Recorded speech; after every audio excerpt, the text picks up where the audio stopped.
Hello, my name is Michael Thompson. I am a student at the University of Albany, and I am in the College of Emergency Preparedness, Homeland Security, and Cybersecurity.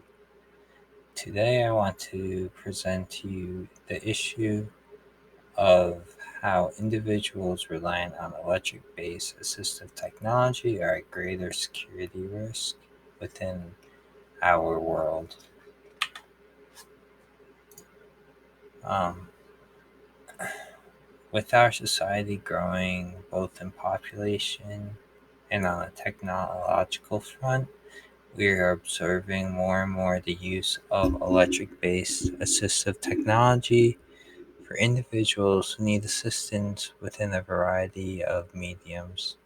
Uh, you know, um, the individuals who are reliant on these electric based assistive technology are at greater risk than ever due to fast growing technology and the rise of hacking that comes along with it. This issue is one of great concern and needs to be addressed. People um, who have these medical devices should not uh, be feeling vulnerable due to these medical devices, and they should not be worried about them backfiring on them due to lack of security on them. And yeah. So the main problem and what we can expect from this presentation is how these security devices lack proper cybersecurity um, protocols and just cybersecurity like measures. In this presentation, you can expect to see how this is an increasing issue within our society, and how individuals that rely on like that are relying on this are at greater risk, and then how this problem relates to emergency preparedness, homeland security, and the Jedi format, and some recommendations on how this issue can be resolved. The first thing that we see is people with pacemakers are at greater risk when out in society opposed to people who don't have a device like this. A recent study showed that hackers are um, able to endanger people's lives by remotely causing the batteries in these pacemakers to go flat or making the devices run at potentially deadly speeds. This vulnerability makes individuals with these devices at risk of being out in public because all it can take for them to lose their life is a simple hack from somebody. This prevents them um, from having access to the same opportunities and resources that people who don't have a pacemaker. So obviously, we can see how this is like uncalled for. People with these medical devices should not be yeah, subjected to being nervous about having these medical devices due to lack of security. And from this, they are becoming excluded from the opportunities and resources of people that don't have this type of device, which is part of Jedi. Um, Second social vulnerability we see is uh, people with heart rate monitors. We they did a test and found that it's super easy to hack a device like a heart rate monitor. Right here it says a study found that all is needed to hack into a heart rate monitor is a kaleidoscope, which that reads radio frequency waves, a computer, a wireless radio, and some free software. The hack doesn't require any network, so it's a local thing, and was made possible due to a small radio inside the heart rate monitor. Now, when the hack, when hacked, it can send false signals, which can cause it to fire, making an individual with the device like this die because it can create a big enough shock to induce for ventricular fibrillation. Um, yeah. With a vulnerability like this, individuals are at much greater risk in society, opposed to others. Obviously, if you're out in public, in a public setting, and somebody's like, ooh, I want to mess with people, they can send out these signals at random, which can interfere with your heart rate monitor, which then can cause it to be faulty. And this is such a easy fix. I mean, we just use a simple encryption method, RSA encryption. It's used in web browsers, and they would make it so that this would not be an issue. We also see another vulnerability within like our, not really in public, but like within treatment.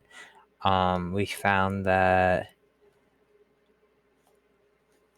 on September 2017, a study was done and identified a number of syringe infusion pumps in U.S. hospitals were faulty. They found 8 security vulnerabilities within the Metafusion 4000 wireless syringe insertion pumps. The vulnerability allowed hackers to gain remote access to this device. And this is a very serious thing because these devices are they administer drugs to the patient that in dosage that is healthy. And if a hacker is able to remote hack into this, they can send faulty data, which then can cause the individual to overdose, which is very scary. For example, my mom has had one of these in them. I've had one of them in me.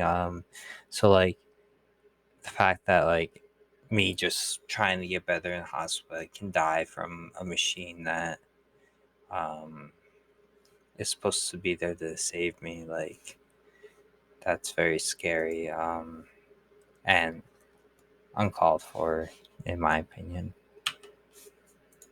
Um, so how can we solve these issues? I think it's pretty simple.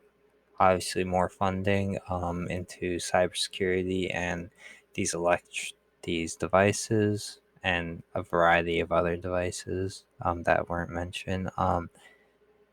And through proper funding, they will be able to do extensive testing before allowing these devices to be let into public. Um, you know, and through this, you can better put in better security implications on devices so that hacking becomes much more difficult, in some cases possible, and education. of these devices, which we'll get into. So extensive testing for allowing these devices into the public.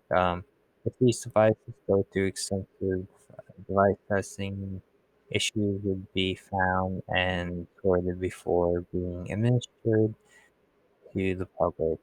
Developing a protocol that tests these um, electronic-based medical devices to see if they pass all criteria, in my opinion, should be necessary. Um, like, for example, I know of phone companies that put their phones through more testing than these devices, and make make the test um, like go through vigorous thing, kind of like if it passes, okay, it has to pass 100%, or else it's like a fail because yeah. Next is applying better security to devices. So there's a lot you could do. Um, these medical devices should have top line security, especially because they're responsible for keeping people alive. One thing that I mentioned before is using RSA encryption methods on devices transferring data from one point to another. This will allow hackers not to be able to tamper with messages, which can trigger devices to act improperly. RSA encryption is something that's used every day. Uh, so much. Sending a Facebook message, anything. It's using RSA encryption methods, which, um, yeah, I don't know why they aren't being applied to when they need to be or when they can be. Um, Also, making it so that specific electronic based medical devices have shielding from local data waves and make them so the device only listens to its host, allowing for better security. So, like, pretty much, let's say you have a device and you don't need it to be able to access the outside. So making it kind of like a one whole little thing inside you. I think that allowing that would help with better security so that um, it reads your pulse, let's say. If something's wrong, it will evaluate and make a decision based on what um, your body tells it. And lastly, ensuring frequent updates on any software connected to the internet or connected in any way to uh, the outside to work out bugs is a must. Um, and then lastly, you can implement education to users. At the end of the day, the biggest vulnerability within the cybersecurity world are people. And in order to truly secure technology, I feel that extensive education and familiarity to patients on using these devices will allow the user to identify problems if they arise and will allow them to not fall for social engineering attacks, which can expose their device. So just education overall of these devices that people are using within them. It also gives them confidence. Oh, I know what's in, what is what. In conclusion, the issue that was presented today was how individuals reliant on electric based assistive technology are at greater security risk. Overall, I hope that through my presentation and through that, I showed that you can see how this is a major concern in our world. It needs to be addressed. And I just want to say thank you for listening to my presentation. My name was Michael Thompson, and I hope you have a fantastic rest of your night or day or whatever time you are seeing this or watching this.